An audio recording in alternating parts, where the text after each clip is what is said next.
Annuities are something financial advisors deal with daily, but they are as complex and dense as a tree, which is the perfect illustration for explaining an annuity.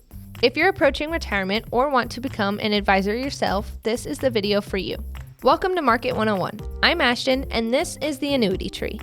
An annuity is a contract between you or the annuitant and an insurance company, providing different ways to grow your retirement account depending on the variables of the contract. Please note that even though an annuity is provided by an insurance company, it is not an insurance policy. Annuities are used for two main purposes, income and growth, with potentially less risk than the market. It's important to note that you can invest in annuities at any age, but there is a catch. Once your money is in an annuity, even when the contract term is up, you cannot take the money out until you're 59 and a half without a 10% penalty. So keep that in mind. Now, there are many kinds of annuities, but let's focus on the main two branches, immediate and deferred. Immediate annuities can also be referred to as single premium immediate annuities, or SPIAs. This type of annuity satisfies the income objective. As the name implies, you purchase the annuity with one single payment, or premium, and the annuity immediately begins paying out a set income for whatever term you choose, 5 years, 10 years, or for life. Now, we say immediately, but it will be at least 30 days from when the contract is issued before it begins paying, or you could even choose to delay the payments for up to 1 year. On the opposite side, we have deferred annuities. These can solve for both income and growth, but any payout received from these will be deferred. There are a few branches of annuities that stem from deferred. The first is fixed. We refer to these as MYGAs, which stands for Multi-Year Guaranteed Annuity. These are often compared to bank CDs because they are a contractual agreement providing a predetermined interest rate for a set amount of time, typically between 2 to 10 years. Another branch is indexed, and within this branch, we have the fixed indexed and the variable indexed. I know, there's a lot of indices.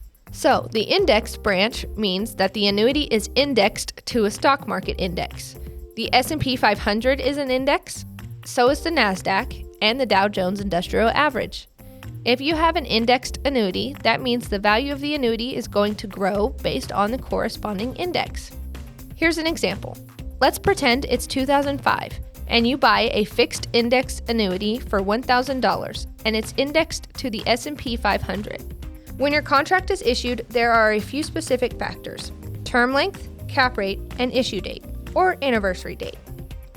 In this example, we'll say your term length is 5 years and your cap rate is 5%. The cap rate is set by the issuing company, and they determine this rate based on the contemporary interest rates. We will use January 1st, 2005 as our issue date, and on the anniversary of this day is when your contract value will realize any gains. There are many more underlying factors, but all fixed indexed annuities have these three. So, to put this all together, you purchased a 5-year annuity on January 1st of 2005 with $1,000, and the cap rate is 5%. The $1,000 is your principal amount. From January 1st of 2005 to January 1st of the following year, 2006, the S&P gained 3%. Now, your cap is 5%, but that doesn't mean you get 5% every year. It means that's your maximum amount of return possible. So in this case, you get the full 3%. With this 3%, your new principal is $1,030. Now from 2006 to 2007, the S&P gained 13.62%. Wow, that's great, but you're capped at 5%. So you maxed out and gained 5. You might ask, why would I want to cap the gains I could possibly receive? And it's because you're eliminating your risk with principal protection in exchange for that capped return. In 2007, the S&P gained 3.53%, so that's what you earned. But in 2008, the market went down 38.49%. Ouch. But because you have principal protection, you lost nothing. That's why you're okay with having a 5% cap.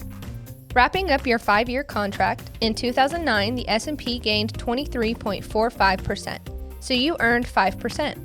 Your total annuity value is now $1,175. Now, wait a minute. What if you don't want to wait all 5 years? What if you need to access this money for any reason, maybe an emergency, or maybe you're just impatient? Well, there is a surrender fee.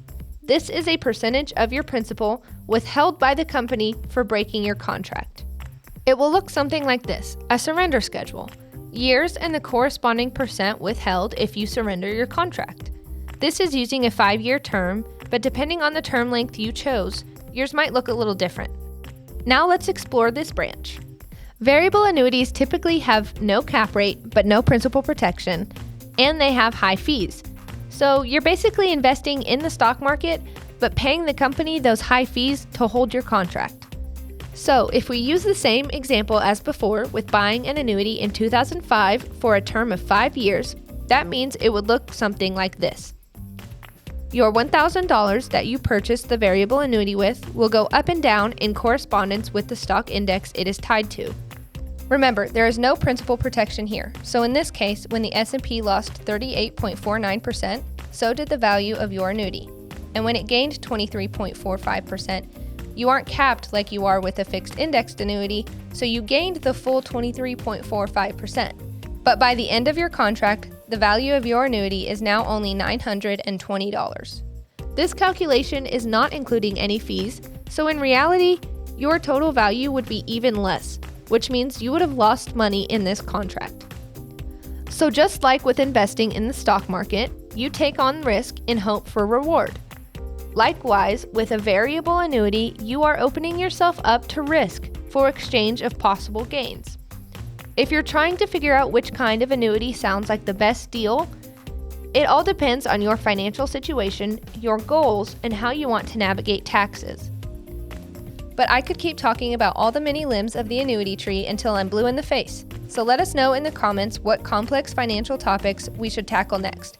That's what Market 101 is for.